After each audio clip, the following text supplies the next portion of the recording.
Ai sireônio! Fumanti! Normal, zany inona ndraiky. Why? Max! In!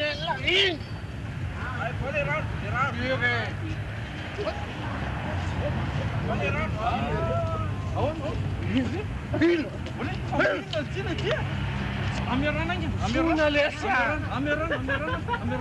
Mamiła! Oka, zajara, masz Oka, gdzie? To ile ty dziewula? Asu tohan alaka, tohan kel misal topko.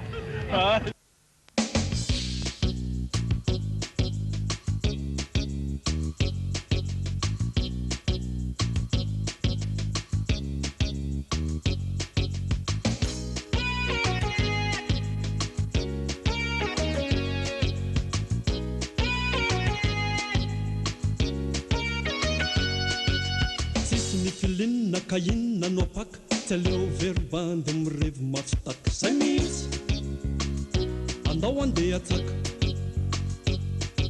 raha tena isotro andao amonjy laka fa ny makasisiny manala baraka zay mihitsy andao andeha atsaka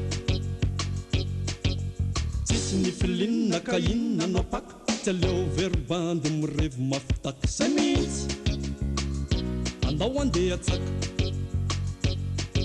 raha tena isotro andao amonjy laka fa ny makasisiny manala baraka zay mihitsy andao andeha atsaka oadray lasay zay zalate hoe lasany rosy vao nahazo lapi zao nefa tena dozy tena velany aty izy akiteniteny defa lasa mpa oadray lostie jafambande todoroty tsisy andraso na hoe tsy rairay de vaky tatao maso de indro ny tsy lay angambana mpamanga raha voavelony tovange oadray mahte matiamlese any andalana voentaka sy nyjafajafa no ny tonga ty atrano ny ampy zavatra fa hafa bedabeda latsalatsa sy kapikaky fafe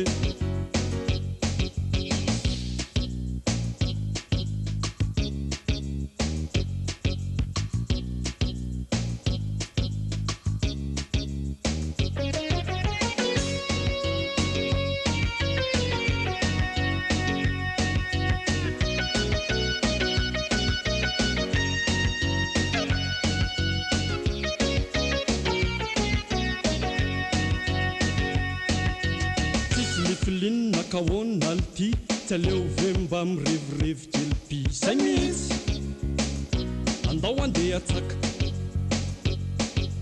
farany herinandro laizoma magnifika tsy aleo verevena miaraka amin'ny resipa zay mihitsy andao andeha atsaka tsisy ny filinina kaona alty ny andro pizoma tena firevena pi zay mihitsy andao andeha atsaka Zabaoalty tsy ty manapi raha tokarevena morondalana izy ty zay mihitsy anaty daba makafi oadray lasay zay zalate hoe lasa mipointy vao nahazo lapi sao nefa rehefa dozy de mba ty mandiny mamonjy kabare sy boîte de nuit oadray faone Aona ty? Ahoana? Somany andro. Mety zao mifampizara kely. Iodina? Andao iodina any analany any. Oadray faone reraderaky no maly de mba nakanakainy fa vao nisy misy koa de fa lasa nde hitrainy izy tsisy namosavy fa nitoka no tambave